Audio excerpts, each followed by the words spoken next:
Bonjour à toutes, bonjour à tous. Donc je vais vous faire le 11 de cette année, donc le 11 des 11 donc les 11 meilleurs joueurs de cette année 2016. Donc je vais le faire par rapport parce qu'on a la chance de pouvoir voter sur le site de l'UEFA. Donc par rapport au site de l'UEFA, donc si vous voulez aller voter pour votre 11 de l'année, je pense que c'est encore disponible. Il faut aller sur le site UEFA .com. J'essaierai de vous envoyer le lien si j'y arrive. J'ai jamais essayé d'envoyer de lien dans mes descriptifs de vidéos, mais là je vais essayer de vous l'envoyer. Donc comme ça sera plus simple pour vous d'aller voter pour votre 11 de l'année 2016 en football. Voilà. Petite parenthèse, je voulais avoir une pensée pour Anthony Lopez qui malheureusement a reçu j'ai perdu le nom, des projectiles proches de lui. Donc apparemment l'oreille est un peu touchée. Grosse pensée pour lui. Voilà, des supporters bêtes, il y en a partout. Il y en a pas que dans le football. Voilà, des gens idiots, il y en a partout dans toute la société malheureusement. Donc grosse pensée à Anthony Lopez. J'espère qu'il va très vite se rétablir. Voilà. Après pour passer à mon 11, le 11 de cette année 2016.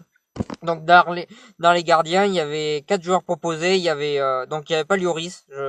Ça m'a surpris vu la saison qu'il a fait de pas avoir Lloris dans les quatre meilleurs gardiens dans les quatre possibles meilleurs gardiens du monde cette année.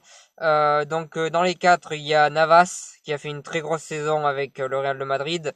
Il y a Buffon qui a fait une très grosse saison avec l'Italie et avec la Juventus.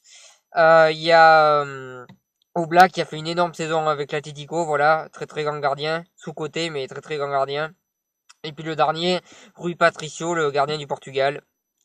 Pour moi, le meilleur gardien de cette année 2016, c'est Rui Patricio tout simplement parce que il a fait un énorme euro. C'est en grande partie grâce à lui que le Portugal gagne cet euro. Voilà, d'énormes arrêts en finale notamment, d'énormes arrêts face à la Pologne il me semble, enfin d'énormes arrêts durant toute la compétition.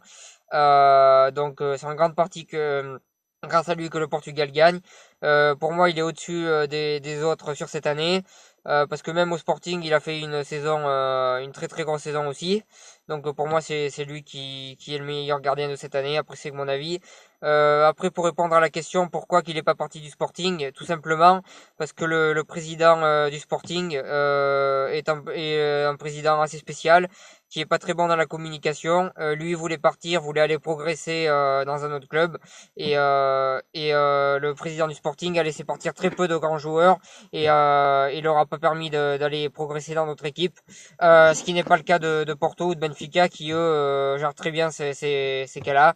Le Sporting gère très mal et malheureusement il n'a pas pu partir en Angleterre. Où il aurait pu faire voir tous ses talents où on aurait pu le voir vraiment être encore plus être à un niveau encore plus haut qu'il est à l'heure actuelle tout simplement. Voilà sur ça.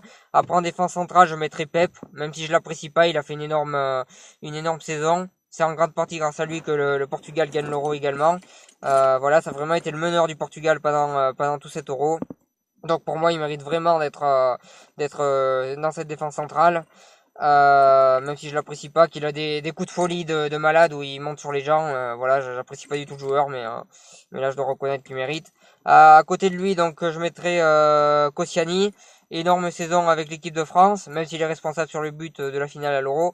Énorme saison avec Arsenal, il a vraiment passé un palier. Voilà, Koscielny, c'est un joueur, il y a 2-3 ans, il m'énervait parce qu'il concédait énormément de fautes et de pénalties. Aujourd'hui, il a su changer son jeu, il fait beaucoup moins de fautes. Il fait un jeu avec beaucoup moins de fautes, où il est moins fautif. Voilà, le Tuliste pour moi mérite largement d'être dans cette équipe parce qu'il a fait d'énormes progressions. C'est à souligner, je ne voyais pas mettre une équipe sans lui. Je mets Koscielny en défense centrale avec lui. Donc latéral, je vais mettre Sergio Ramos. Donc vous allez me dire c'est pas un latéral certes, mais comme je vous ai dit, j'ai pas envie de pas mettre Koscielny dans cette équipe. Je mets Sergio Ramos. Je remets Sergio Ramos au poste qu'il jouait quand il était jeune. Voilà, donc s'il m'écoute, ça lui rappellera sa jeunesse, ce qui doit sûrement pas être le cas, mais au moins ça lui rappellera sa jeunesse. Donc je le mets latéral droit dans cette équipe, pour moi, dans cette équipe de l'année. Il mérite largement. Voilà, encore une énorme saison. Il gagne la Ligue des Champions. Il met des buts de folie dans les dernières minutes. Il est très bon en défense. Il est très bon partout.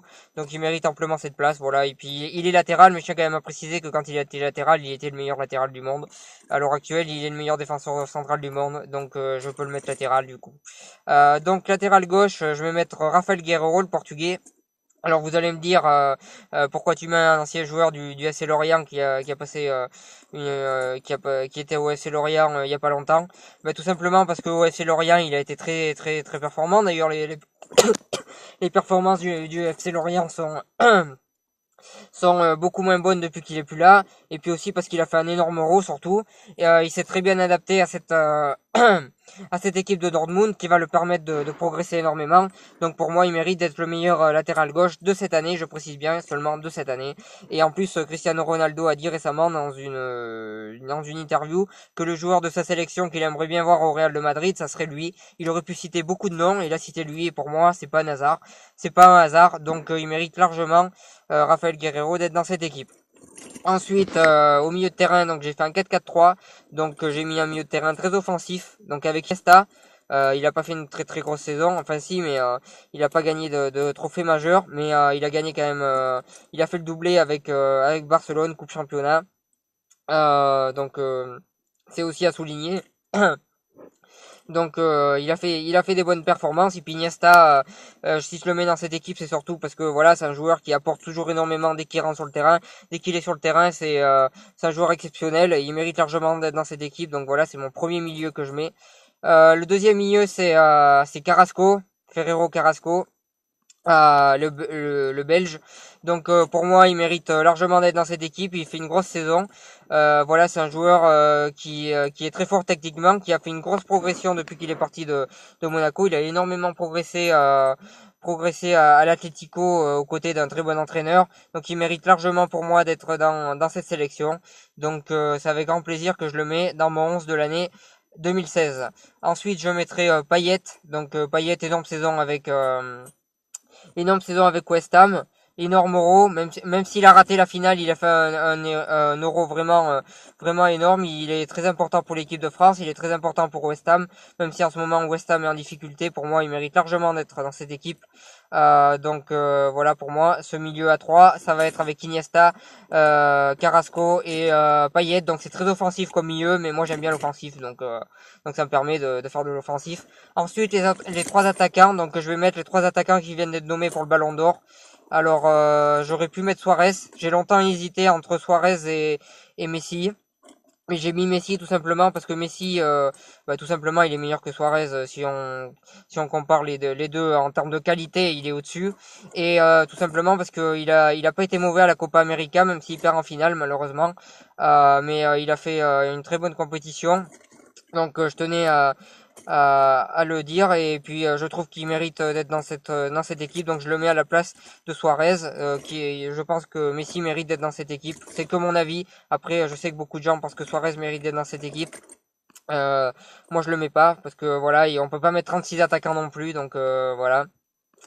Mais après je mets Griezmann parce il a fait une saison énorme. Voilà, je pense qu'en termes de stats cette année c'est le meilleur joueur. Voilà, juste énorme. Un euro fantastique, même s'il l'a pas gagné. Énorme en Ligue des Champions, même s'il l'a pas gagné. Et énorme en championnat espagnol, même s'il l'a pas gagné également. Mais en tout cas, il mérite largement d'être dans cette équipe pour moi. Et pour moi, j'en fais mon favori au Ballon d'Or. Et puis le dernier, bien évidemment, Cristiano Ronaldo. Il a tout gagné. Il a gagné les deux trophées les plus importants de l'année, donc il mérite largement d'être dans cette équipe. Donc ça paraît évident. Donc maintenant, je vais vous dire mon entraîneur de l'année, parce que on peut pas voter pour l'entraîneur de l'année dans le site UEFA. Enfin, je crois. Moi, en tout cas, j'ai pas réussi à voter. Donc je pense qu'on peut pas voter pour le meilleur entraîneur, mais moi, je vais quand même vous dire. Pour moi, qui est le meilleur entraîneur de cette année. Alors l'équipe que je viens de dire, dans le 11 que je viens de dire, si un jour ils jouent tous ensemble, je suis prêt à les entraîner, parce que c'est vraiment des très grands joueurs. Mais pour vous parler du meilleur entraîneur de l'année, donc les nommés, c'est Zidane, Ranieri bien évidemment le sélectionneur de l'équipe portugaise. Donc pour moi, c'est le sélectionneur de l'équipe portugaise qui mérite de gagner ce trophée de meilleur entraîneur de l'année, parce qu'il a fait un truc exceptionnel avec le Portugal. Il a réussi à créer un vrai collectif, même il a fait voir un jeu très défensif, et qu'il a eu énormément de chances de gagner l'Euro. C'est quand même exceptionnel ce qu'il a fait avec cette équipe. Zidane, il a gagné la Ligue des Champions, certes, mais cette année, c'est un petit peu l'année de la confirmation pour lui. Donc c'est pour ça que je vais mettre le sélectionneur portugais, meilleur entraîneur de l'année pour moi. Donc voilà. Voilà mon 11 de l'année. J'espère que vous avez apprécié cette vidéo. Moi en tout cas j'ai apprécié la faire parce que j'aime bien donner mon avis sur les 11 de l'année, les choses comme ça. Donc j'ai beaucoup apprécié de faire cette vidéo. Donc j'espère que vous aussi vous avez apprécié de la regarder. Donc n'hésitez pas à la partager, à cliquer j'aime, à en parler énormément autour de vous. Je sens que cette vidéo elle va battre des records de j'aime, des records de vues et des records de partage. En tout cas je l'espère. Je compte sur vous pour ça. Et je vous souhaite une très bonne continuation. Et puis voilà.